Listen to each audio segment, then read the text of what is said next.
Comment arriver à relever un défi? Premièrement, il faut savoir que c'est normal d'avoir un défi. Lorsque tu as un problème, ce n'est pas que tu es maudit.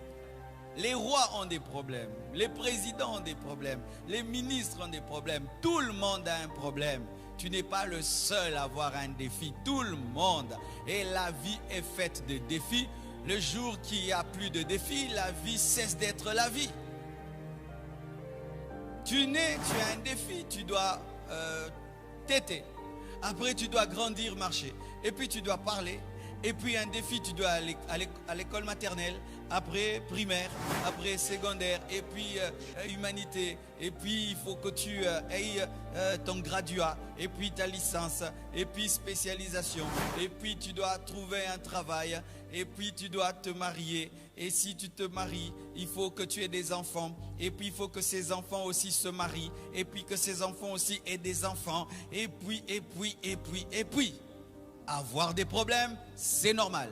Si tu ne veux pas avoir des problèmes, fais deux choses. Meurs ou n'existe pas. Tu n'auras aucun problème. Mais si tu veux vivre, tu auras des défis. Même se réveiller est un défi, vrai ou faux? Prendre même une douche, c'est un défi, n'est-ce pas? Prendre sa voiture, rouler, c'est un défi. Il y a tout le temps des défis, des petits et des grands défis. Mais sachez que tout le monde a des problèmes. En soi, dans la dimension du problème, nous sommes égaux. Mais souvent, c'est le comportement, l'attitude face au problème qui est différent. Tous ont eu un Goliath devant eux. Ils ont décidé de fuir, de se plaindre. Mais David est venu face à ce même Goliath. Il a vu autrement. Au lieu de voir un problème, il a vu une opportunité pour être récompensé. La différence entre les hommes, ce n'est pas le fait d'avoir des problèmes ou pas, mais comment tu te comportes face aux problèmes. Certains deviennent des défaitistes, se plaignent et murmurent et reculent. Mais d'autres affrontent et change le problème en opportunité. Ton problème n'est pas un problème, ton problème est une opportunité. Je répète, ton problème n'est pas un problème, ton problème est une opportunité. Goliath n'est pas un géant, Goliath est une porte pour la royauté. Et arrête de voir le problème comme étant un problème, vois au-delà du problème une solution que Dieu veut te donner. Ainsi, lorsque tu sais que avoir un problème n'est pas une malédiction, avoir un problème n'est pas un problème, tu vas t'asseoir, tu vas prier, tu vas réfléchir et tu vas dire comment ferais-je pour relever ce défi, et Dieu va te donner une solution. L'homme qui pleure tout le temps face à ses problèmes a des yeux tout le temps en larmes, de sorte qu'il ne peut voir la solution de Dieu, parce que tout le temps pleurer t'empêche de voir.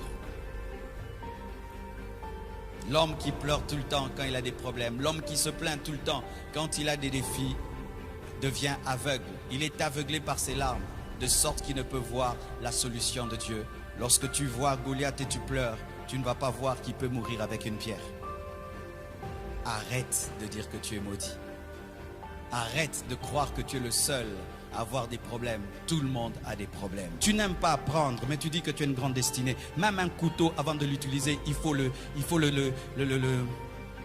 l'aiguiser. Dieu veut t'aiguiser pour que tu coupes des viandes extraordinaires, mais tu ne veux pas. Tu veux que Dieu t'utilise en étant brut. Alors qu'aujourd'hui le monde cherche des hommes excellents. Apprenez, apprenez et apprenez. Et un livre toujours en main. Aie toujours un livre que tu lis. Aie toujours un livre que tu lis. Et si tu... Cultive-toi, cultive-toi, cultive-toi, cultive-toi, cultive-toi, cultive ton esprit, ton âme. Cultive-toi, apprends, apprends, apprends, apprends, apprends. Et le jour que tu vomiras des choses. Car celui qui a mangé les patates douces, vomit les patates douces. Celui qui a mangé les makemba, vomit les makemba. Et quand tu as, alléluia, quand tu as mangé la mathématique, tu vomis la mathématique.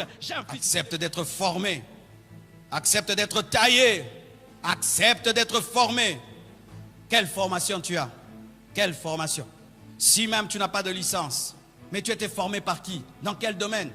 Même en mécanique, on apprend auprès d'un grand mécanicien. Tu as appris chez qui? Et tu es en train d'apprendre chez qui? Qui est en train de te préparer à vivre ta destinée?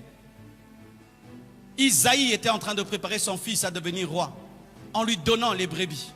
Donner les brebis à David, c'était l'apprendre à gérer. Le leadership diriger. Allez à gauche, stop là-bas. Il y a un loup, il combat. Il y a un lion, il combat. Un ours, il combat. C'était la formation pour être un roi. C'était ça, la formation de David pour être roi. Quelle est ta formation? Surtout vous qui avez arrêté les études alors que vos parents ont les moyens. Surtout vous. Certains, après le diplôme, ils s'est donné une année sabbatique. Tu es en retard dans la vie. Tu apprends quoi? Quel est le livre que tu as à côté de ton lit? As-tu un livre de chevet? Tous ces livres qu'il y a aujourd'hui, même sur Internet, il y a des livres gratuits. As-tu un livre que tu lis? Parce que frère, celui qui a de la culture et de la connaissance dans le même domaine que toi te battra. Il te battra dans le même domaine que toi, il te battra. Parce que lui, en plus de ton domaine, il a une maîtrise que tu n'as pas. Pourquoi tu ne peux pas te travailler de sorte à être au-delà même de ce qu'on demande? On demande 7, toi tu as 9. On demande 2, toi tu as 7. On demande telle compétence, tu en as 50. Pourquoi tu ne travailles pas à ça? Pourquoi tu ne travailles pas à ça? Voici ce qu'il faut faire dans le domaine de la formation. Si tu n'as pas l'argent pour étudier, frère, suis même des vidéos qui te rendent intelligent. Écoute des gens qui sont intelligents. Ça te donne une culture générale. Écoute quelqu'un qui est intelligent, pose beaucoup de questions. Il y a des gens qui sont tellement cultivés, tu croiras qu'il a des doctorats. Il n'en a pas. Il est tellement cultivé, il est tellement humble qu'il apprend tout le temps. Tout le temps, il apprend. Il faut se réveiller très tôt matin pour vaincre Goliath. Quelqu'un qui a dormi 12 heures tous les jours, qui a vécu 80 ans, n'a pas vécu 80 ans. Tu as vécu 40 ans et tu as dormi 40 ans. La moitié de ton temps, c'était sur ton lit. Vraiment, brûle ces lits-là. C'est ça ton démon. À quelle heure tu te réveilles?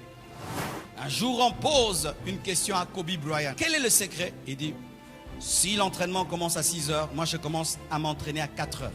Et j'ai 2 heures d'avance par rapport aux autres.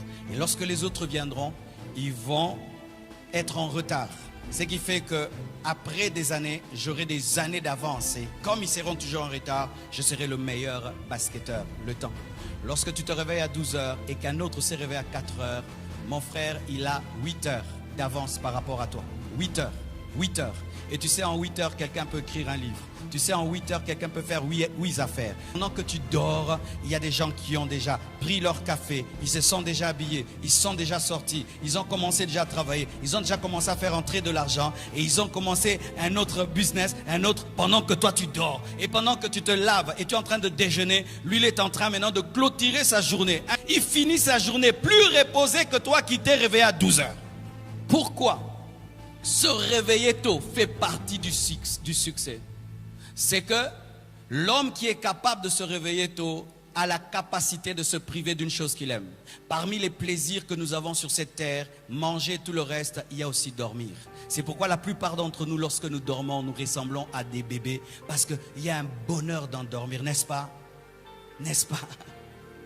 Un jour, ma fille m'a dit, papa, je vais t'offrir un cadeau.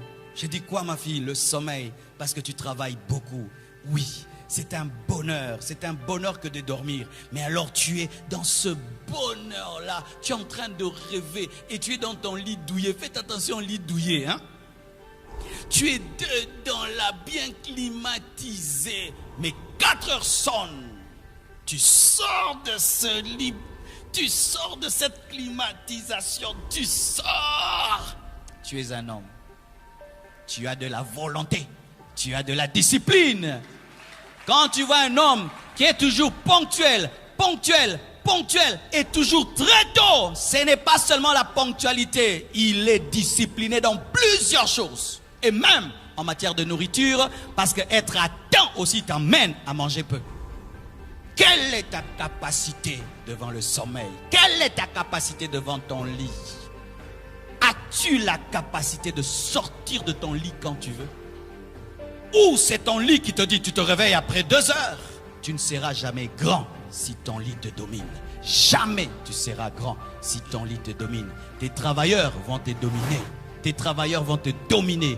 Les gens qui se réveillent très tôt te domineront. Ils seront plus forts que toi. Tu es là devant la télé. WhatsApp. Aujourd'hui, nous avons même des téléphones qui peuvent te dire combien de temps tu y as passé. 8 heures du temps de téléphone, 5 heures de réseaux sociaux. Comment tu peux devenir grand si tu ne sais pas gérer le temps.